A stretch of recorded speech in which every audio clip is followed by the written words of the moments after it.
Hello শিক্ষার্থী বন্ধুরা, আসসালামু আলাইকুম।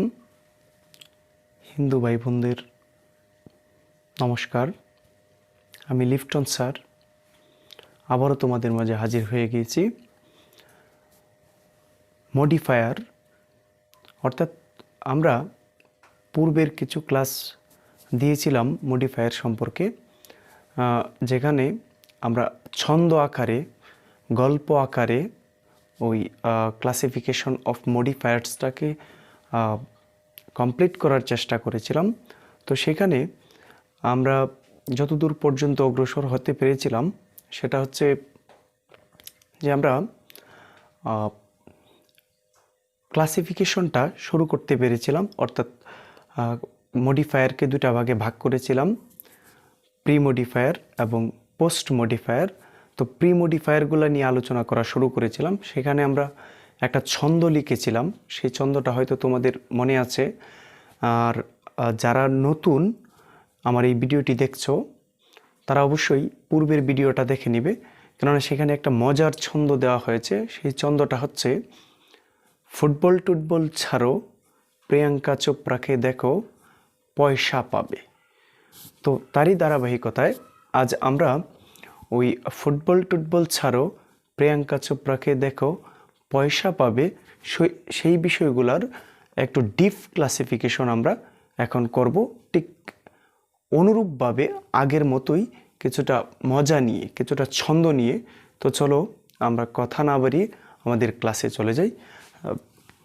Let's go. খেয়াল করো, আমরা এখানে লিখে রেখেছি আমাদের টপিকটা, সেটা হচ্ছে মডিফায়ার, যেটা সম্পর্কে অলরেডি তোমরা জেনে ফেলেছো। পূর্বের ক্লাসগুলোতে মডিফায়ার কি, কিভাবে সেটার কার্যাবলীগুলা নিয়ন্ত্রিত হয় এবং সেটার নাম কি, আমরা সেটাকে নামকরণ করেছিলাম। একটু যদি তোমাদেরকে ফ্ল্যাশব্যাক দেই তাহলে সেটা দিয়েছিলাম অতিরিক্ত তথ্য প্রদানকারী। তো এই মডিফায়ার অতিরিক্ত তথ্য প্রদান করবে, সেটাই তার কার্যাবলী। আমরা এখানে গত ক্লাসের পর আজ যে ক্লাসটা নিয়ে হাজির হয়েছি সেটা হচ্ছে আমাদের প্রথম ক্লাসিফিকেশনটাতেই ছিল ফুটবল টুটবল ছাড়ো। ফুটবল টুটবল ছাড়ো অর্থাৎ FTS, যেটা একটু মজা নিয়ে গতানুগতিক ধারার বাহিরে এসে, অর্থাৎ এটা অ্যাকচুয়ালি কোথাও কোনো বই পুস্তকে নেই এভাবে, আমরা জাস্ট মনে রাখার স্বার্থে একটু ছন্দ বা একটু কৌশল অবলম্বন করলাম। যদি তোমাদের ভালো লাগে তাহলে অবশ্যই ভিডিওটিতে একটা লাইক এবং কমেন্টস করে তার প্রতিক্রিয়াটা ব্যক্ত করবে। তো চলো, ফুটবল টুটবল ছাড়ো FTS অর্থাৎ ফ্রন্ট টাইপ সাপোর্টার, অর্থাৎ FTS মিন ফ্রন্ট টাইপ সাপোর্টার, অর্থাৎ যে সকল সাপোর্টারগুলা, যে সকল সাহায্যকারী বিষয়গুলা কোনো নাউন, ভার্ব, অ্যাডভার্ব, অ্যাডজেক্টিভ ইত্যাদির পূর্বে বসে গোটা বাক্যটাকে একটা সাপোর্ট প্রদান করবে, অর্থাৎ বাক্যের অর্থটার মধ্যে একটু সামঞ্জস্য আনবে বা একটু তার গুণাবলীটাকে একটু বৃদ্ধি করবে, তারাই হচ্ছে ফ্রন্ট টাইপ সাপোর্টার। তো এই ফ্রন্ট টাইপ সাপোর্টারগুলো কীরকম, কত ধরনের, সেটার জন্য আমরা আরেকটা নতুন ছন্দ লিখে রেখেছি, সেটা হচ্ছে, দেখো আজ নতুন কম্পিটিশান। অর্থাৎ ফুটবল টুটবল ছাড়ার কথা বলা হচ্ছে, বাট দ্বিতীয় ব্যক্তি বলতেছে, দেখো আজ একটা নতুন কম্পিটিশান শুরু হয়েছে, যেটা দেখলে পয়সা পাবার চাইতে হয়তো আনন্দ একটু বেশি পেতে পারবে। তো চলো আমরা দেখি একটু দেখো বলতে কি মিন করেছি আমরা। দেখো বলতে আমরা মিন করেছি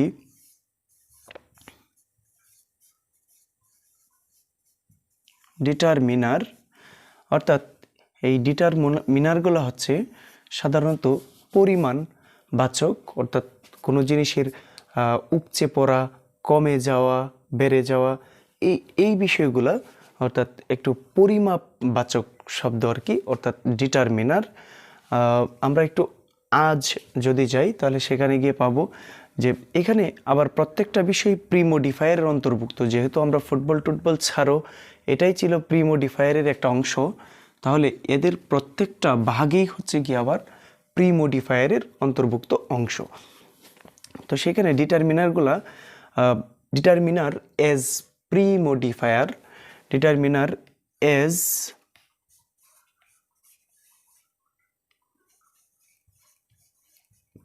মডিফায়ার।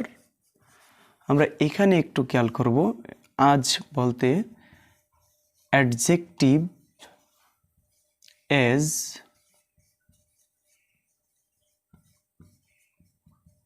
প্রি-মডিফায়ার। নাম্বার 2, নতুন বলতে নাউন অথবা নাউন অ্যাডজেক্টিভ এজ প্রি-মডিফায়ার।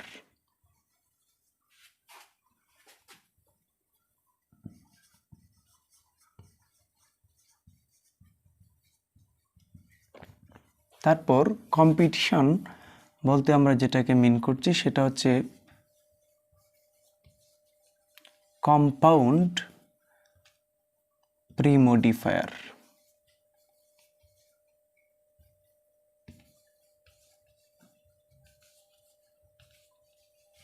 এই হচ্ছে আমাদের দেখো আজ নতুন কম্পিটিশন, তার মোটামুটি একটু আলোচনা।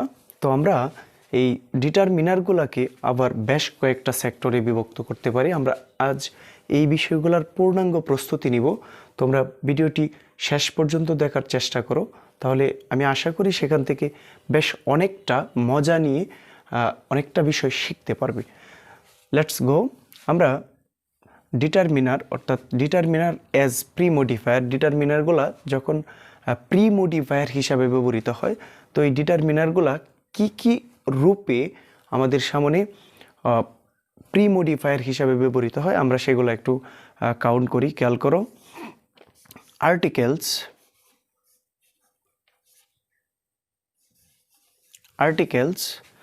আর্টিকেলসগুলো আমরা সাধারণত চিনি এ, এন অথবা দি, এগুলো হচ্ছে আর্টিকেল। এগুলা আমরা আগেই বলেছিলাম যে ডিটারমিনার অর্থ হচ্ছে পরিমাপবাচক। খেয়াল করলে দেখা যাবে যে আর্টিকেলগুলোও কিন্তু সাধারণত পরিমাপবাচক। অর্থাৎ যেমন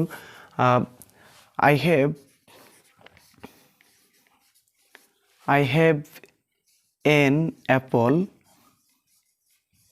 এখানে এন কথাটা সংখ্যা নির্ণয় করেছে, অর্থাৎ পরিমাণ করেছে যে একটি আপেল বিদ্যমান। তাহলে এই আর্টিকেলগুলোকে আমরা সাধারণত ডিটারমিনারের আওতায় নিতে পারি। অর্থাৎ ডিটারমিনারগুলোকে ক্লাসিফাইড করলে আমরা প্রথম পেয়েছি আর্টিকেল। Number 2,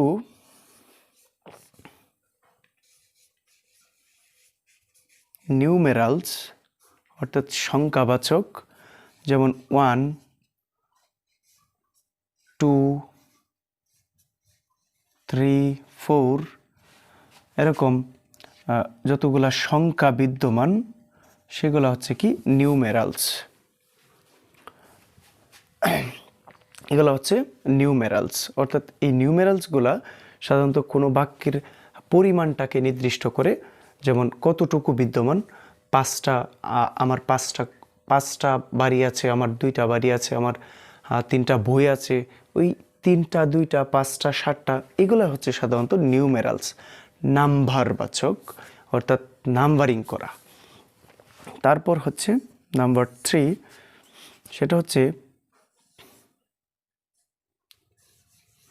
quantifier. এটাও গণনাবাচক, অর্থাৎ সামষ্টিকভাবে গণনাবাচক কিছু বিষয় আছে, যেমন মেনি, মাচ, লট,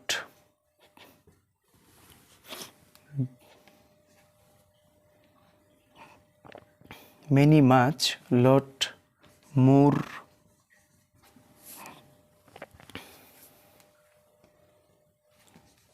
সাম,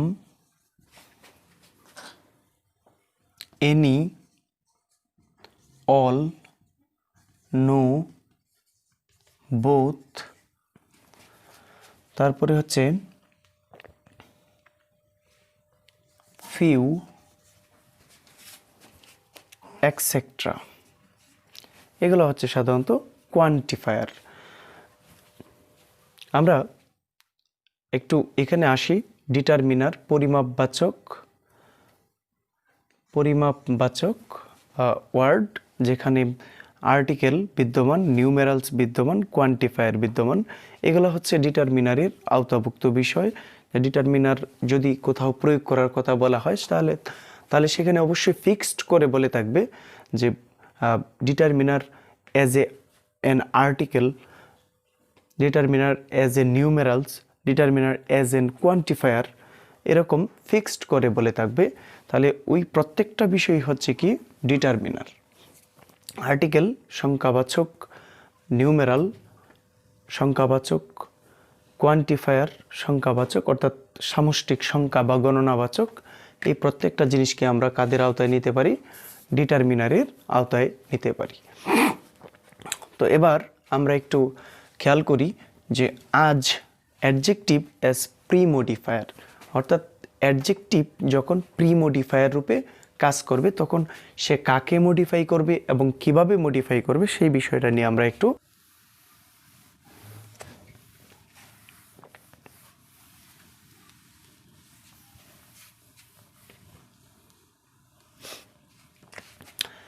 শুরুতেই আমরা একটু খেয়াল করব যে অ্যাডজেক্টিভ এজ প্রি মডিফায়ার, সেটা আমরা কিছুটা আন্দাজ করতে পেরেছি যে অ্যাডজেক্টিভ যখন কোনো নাউনের পূর্বে বসে তাকে মডিফাই করবে তখনই এই অ্যাডজেক্টিভটাকে বলা হবে অ্যাডজেক্টিভ এজ প্রি মডিফায়ার। তো আমরা একটু অ্যাডজেক্টিভ সম্পর্কে একটু এক্সট্রা কিছু ধারণা নিয়ে আসি। অ্যাডজেক্টিভ কিভাবে আমরা চিনব?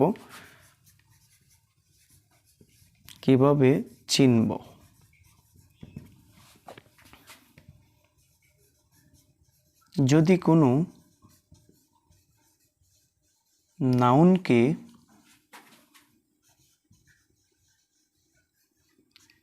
কেমন প্রশ্নের জবাবে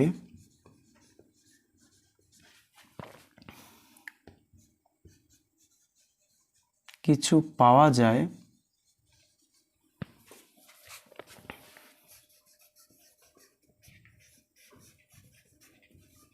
তবে তাকেই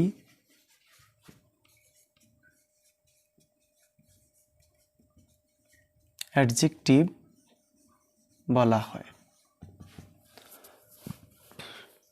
আমরা জানি একটা অ্যাডজেক্টিভ সাধারণত কোনো নাউনকে মডিফাই করে থাকবে, কোনো নাউনের পূর্বে বসে ওই নাউনটাকে মডিফাই করে থাকবে। তবে ওই নাউনটাকে যদি আমরা কেমন দ্বারা প্রশ্ন করি তাহলে ঠিক যে উত্তরটা পাওয়া যায় সেটাই হচ্ছে সাধারণত কি একটা অ্যাডজেক্টিভ। আমরা একটা এ clever boy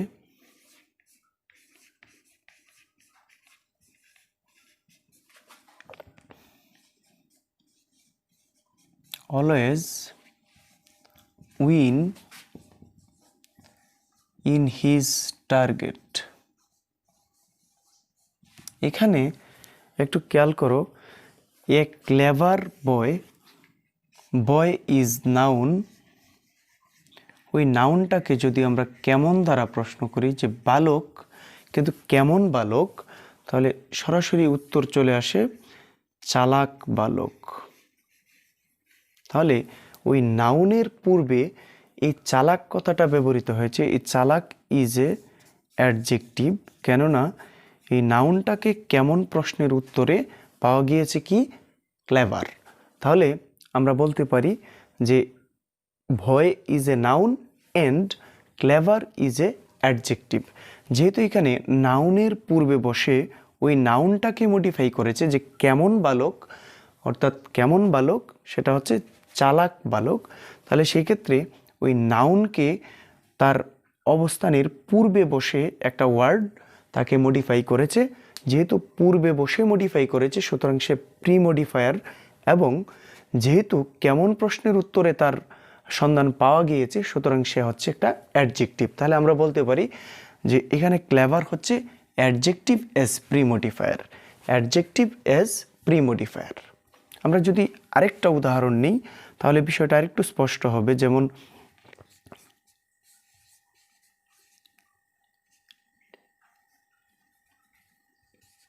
A lazy men cannot do it, একটা অলস ব্যক্তি এটা করতে পারে না। তাহলে এখানে ম্যান মানুষ, কিন্তু কেমন মানুষ যদি প্রশ্ন করা হয় যে কেমন মানুষ, তাহলে প্রশ্ন চলে আসবে, উত্তরটা চলে আসবে এইখানে ঠিক, লেজি অর্থাৎ অলস। তাহলে এখানে man is noun and lazy is adjective. যেহেতু কেমন কথাটা কেমন দ্বারা প্রশ্নের উত্তরে এই লেজি কথাটা আসে, সুতরাং lazy is an adjective and man is noun. যেহেতু এখানে ম্যানকে মডিফাই করেছে লেজি, সুতরাং ম্যান যেহেতু নাউন এবং লেজি যেহেতু একটা অ্যাডজেক্টিভ, তাহলে এটাকেও আমরা বলতে পারি অ্যাডজেক্টিভ অ্যাজ প্রিমোডিফায়ার। নাউনটার পূর্বে বসে ওই নাউনটাকে মডিফাই করেছে বিধায় তাকে বলতে পারি আমরা অ্যাডজেক্টিভ অ্যাজ প্রিমোডিফায়ার। ক্লিয়ার? তো চলো আমরা পরবর্তী বিষয়ে যাচ্ছি।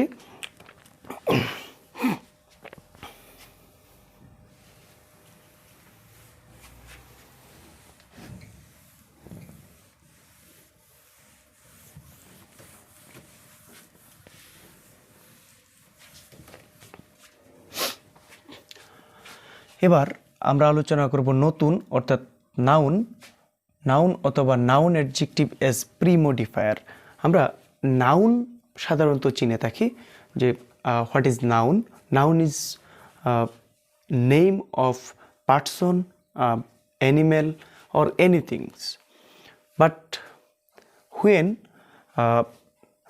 we can speak to find out to define the noun adjective, then we get into a great difficulties, but it is not fact because it is a easy matter. Let's go, we solve it. Noun adjective, আমরা সাধারণত noun চিনি, noun, কিন্তু noun adjective সম্পর্কে আমাদের অনেকেরই কিছুটা weakness কাজ করে। তার জন্য আমি আজ এই নাউন অ্যাডজেক্টিভটাকে একটু স্পেশালি দেখাবো তোমাদেরকে যে হোয়াট ইজ নাউন অ্যাডজেক্টিভ। আমরা এখানে একটা উদাহরণ নিচ্ছি, খেয়াল করো যে he wants to go his country house. এখানে হি ওয়ান্টস টু গো, সে যেতে চায় তার দেশের বাড়িতে। এখানে house is noun, country is noun, পাশাপাশি দুইটি নাউন ব্যবহৃত হয়েছে। তো আমরা জানি যে যদি পাশাপাশি দুটি নাউন ব্যবহৃত হয় তাহলে একটি নাউন তার অবস্থান অক্ষত রাখবে, অর্থাৎ পরবর্তী নাউনটি ঠিক তার অবস্থানটাকে ধরে রাখবে, অর্থাৎ সে নাউন আকারেই থাকবে, কিন্তু পূর্বের যে নাউনটি থাকবে সেটি বাক্যের অর্থের সুসঙ্গতির জন্যে ইভেন তার পরবর্তী নাউনটার মর্যাদাকে অক্ষুণ্ণ রাখার জন্যে তার নিজের আচরণটাকে নাউনের পরিবর্তে পাল্টে অ্যাডজেক্টিভে নিয়ে আসে। অ্যাডজেক্টিভ, তাহলে পাশাপাশি দুটি নাউন ব্যবহৃত হলে একটি নাউন নাউন আকারে থেকে যায় এবং অপর নাউনটি অ্যাডজেক্টিভের নেই কি করে, নেই আচরণ করে। আর এরকম আচরণকেই সাধারণত বলা হয় নাউন অ্যাডজেক্টিভ। তখন এই দুইটার সম্মিলিত রূপ দাঁড়াবে নাউন অ্যাডজেক্টিভ। আমি আবার একটু কথাটাকে বলছি যে যদি দুটি নাউন পাশাপাশি ব্যবহৃত হয় তাহলে একটি নাউন বাক্যের অর্থের সুসঙ্গতির জন্যে অ্যাডজেক্টিভের ন্যায় আচরণ করে, তখন এই দুইটা নাউন একসাথে মিলিত হয়ে তৈরি হয় কি, নাউন অ্যাডজেক্টিভ। ক্লিয়ার? তো আমরা নাউন অ্যাডজেক্টিভ অ্যাজ প্রিমোডিফায়ার, অর্থাৎ নাউন অ্যাডজেক্টিভ কীভাবে কোনো বাক্যে প্রি মডিফায়ার হিসাবে ব্যবহৃত হয় সেটা আমরা একটু দেখব। খেয়াল করো, আমি একটি উদাহরণ নিচ্ছি। Seema is a very good school girl. ঠিক এখানে আমরা যদি একটু খেয়াল করি, girl is noun, school is noun, তাহলে আমরা পূর্বের আলোচনার মতো এখানে দেখতে পাচ্ছি যে পাশাপাশি দুইটি নাউনের ব্যবহার হয়েছে। যেহেতু এখানে পাশাপাশি দুটি নাউনের ব্যবহার হয়েছে, তাহলে প্রথম নাউনটি তার অবস্থানটাকে অক্ষত রাখবে এবং এর আগের নাউনটি যেটি স্কুল সেটি নাউন রূপেই থাকবে, কিন্তু তার আচরণটাকে পাল্টিয়ে নিয়ে যাবে সে অ্যাডজেক্টিভ। এখন এই নাউন এবং অ্যাডজেক্টিভ মিলিত হয়ে একটি নতুন রূপ সৃষ্টি করবে, সেটার নাম হচ্ছে নাউন অ্যাডজেক্টিভ। নাউন অ্যাডজেক্টিভ, এটাই হচ্ছে নাউন অ্যাডজেক্টিভ। অর্থাৎ দুটি নাউন পাশাপাশি ব্যবহৃত হলে একটি নাউন অ্যাডজেক্টিভের নিয়ে আচরণ করে এবং দুটা নাউন একত্রিত হয়ে একটি ফ্রেজের নিয়ে আচরণ করে। এই ফ্রেজটাকে বলা হয় কি? Noun adjective. আর এই নাউন অ্যাডজেক্টিভ কোনো নাউনের পূর্বে বসে যখন সেটাকে মডিফাই করবে তখনই সেটাকে আমরা বলে থাকবো adjective, noun adjective as pre modifier. অর্থাৎ এখানে নাউন আর নাউনের পূর্বে অ্যাডজেক্টিভের নিয়ে আচরণ করে এই নাউনটাকেই বিশেষায়িত করেছে, সুতরাং এটা হচ্ছে অ্যাডজেক্টিভ, অর্থাৎ noun adjective as pre modifier. Clear? তো আমরা চলে যাব কম্পাউন্ড প্রি মডিফায়ারে।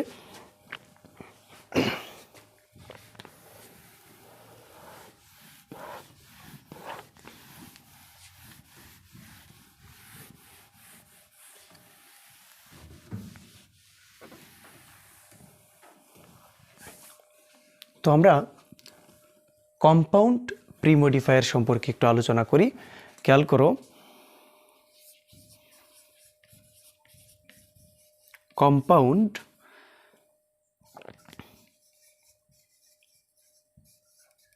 প্রি মডিফায়ার অর্থাৎ যদি কোনো মডিফায়ারগুলো বা প্রি মডিফায়ারগুলোর সেন্টেন্সের স্ট্রাকচারগুলো এরকম হয় যে এদের মধ্যে নাউন প্লাস নাউন একসাথে অথবা অ্যাডজেক্টিভ প্লাস নাউন অথবা adjective plus adjective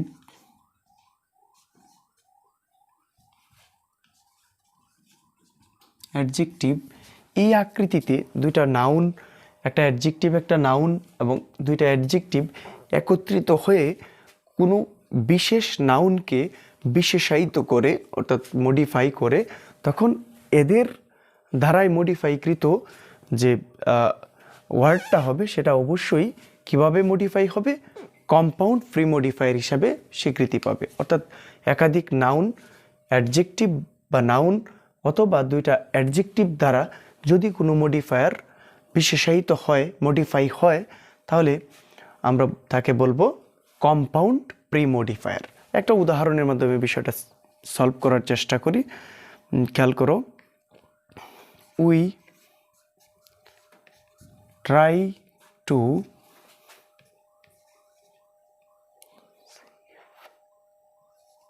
save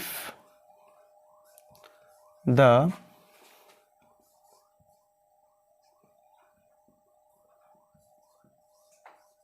lever saving method।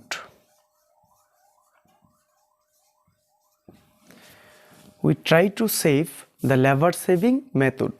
আমরা চেষ্টা করতেছি যে শ্রমিকদের যে ভাতা দিই সেগুলোকে কিভাবে সেভিং মেথডে নিয়ে আসা যায়। সেখানে দেখো লেভার সেভিং, এখানে lever is noun, saving is noun.